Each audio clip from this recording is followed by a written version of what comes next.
whiteboard on the screen. All right, so I'm just going to draw up the formation we just talked about. Let's just say they're doing this. All right, so when we play Rip Liz, we're going to bring a safety down. So let's just say let's say we're playing cover six. So this safety's down. This is what we call the star. This corner's here. This corner's here. All right, and we got middle of the field safety who's going to play over here. All right, we got a backer. We got a backer. All right, so we got an 8-man front, just like I talked about if you're playing one. All right, so the corners play press bail. All right, and you know, the rules for press bail is if a guy's got an outside divider split, all right, which is, I don't even know your field exactly, but on our field, the top of our numbers is 9 yards. So 10 yards from the sideline when the ball's in the middle of the field. Move it 2 yards when it's on the hash. Move it halfway between the numbers and the hash of the field. That's the divider. Okay, so if I'm a corner and the guy's outside of my divider, I'm going to bail early if I'm on a single receiver. If there's 2 open receivers, I'm going to bail early because this guy could get in my zone. Okay. All right. So Rip Liz match is the seam of the field for us is, I think you guys still have the old hash marks, 17 yards. Now we're 19. All right. So 2 yards outside the hash, which would be that's the seam of the field. All right. So I want this guy to shuffle and rerun pass, and he's going to drop. All right, like 10 yards deep in the seam. All right, so if this guy runs vertical down the field and this guy's running an out route, let's say, the corner never goes depth and divider when you play Rip Liz match unless his guy goes underneath. All right, so if they ran smash like that, the corner would make an undercall, which would make this guy play zone and would make this guy play zone. Okay. So let's go back to the first field level. All right, so the corner is going to play all of one unless this guy goes under. All right. So, and the only other thing that can make me not carry this guy on the vertical is a fast 3. All right, which most of the time when people run Seattle, which is vertical routes, the back is checking down inside. He's not going outside. He can, and if he does, this safety's going to do this. And this backer is going to drop to the hook. All right. And the corner is going to play depth and divider because we're playing zone when it's a fast 3, whether it's trips or whether it's 2x2. All right. So now what else can happen? All right. So if I'm a backer here, let's draw a different route up. And let's just say they ran this and this, and this guy ran like that. And these guys over here ran that route right there. All right, this backer didn't get an undercall. This backer got an undercall. All right, so these guys are playing country cover 3 over here. All right, because somebody went under. All right, the corner still squeezing 1 because there's no 2 in the seam, so he doesn't have to worry about that anyway. Because if this guy goes 2 in the seam, the flat defender is going to carry him and make it cover 1.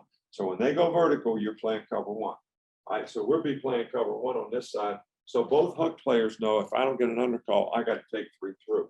All right, so if this guy becomes 3 through, I got to expand because I'm going to have to take that guy 3 through.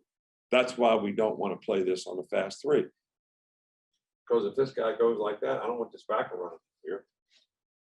And then they're running double slant.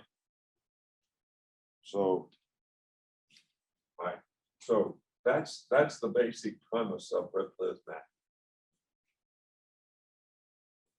All right, now, if I'm over here playing star, I'll draw the same formation. All right, and let's say they run the route this way. And let's say they run this over here. Well, this safety is going to carry that guy. This corner is going to stay on 1.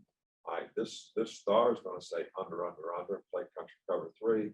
This guy's going to play country cover 3. This backer, I got to take 3 through because I didn't get undercall. So that's basically how you do it.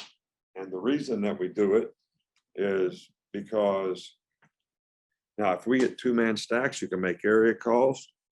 All right, you can make a fire call, like if you're playing smoke team. All right, splits the guys out in domino and tries to spit the ball out there. Fire turns it into man-to-man. All right, area turns it into country cover 3 zone. 3-man bunch, we play zone on.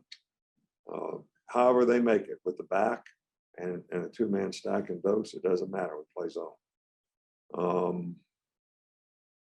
So the reason that we did this is when I was with Belichick in Cleveland, the Steelers used to run that vertical seam out route.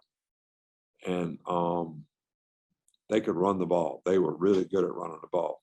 So we had to play an 8-man front against them. So the only way we could play an 8-man front was to play 3 deep zone, or cover 1. Okay, so in those days, we played everything as zone, drop the spots, match patterns, from dropping the spots. Well, that pattern right there, when 2 goes vertical, tells the corner to go depth and divider.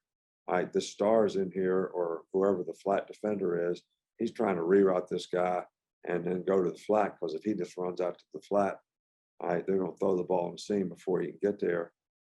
So they just throw that shit all day, and we can't stop it unless we play cover 1. Well, our cats weren't better than their cats, so they beat us in cover 1. So we lost 5 games, and 3 of them were to the Steelers. So I said, well, we got to figure out a better way to play this. So we eventually came up, I didn't come up with it, but I learned it from other guys in the NFL, how to play rip, Liz, match. We mentioned you could play some zone integrity. They're running mesh routes, and you're playing country cover 3, because as soon as somebody goes across, it's zone. If they go across on both sides, it's zone on both sides. Then the benefit to me of it is when we play fire zone coverage, it's all the same concepts, except you got 1 hook player instead of 2. So basically, when you teach this, you're really teaching fire zone man. So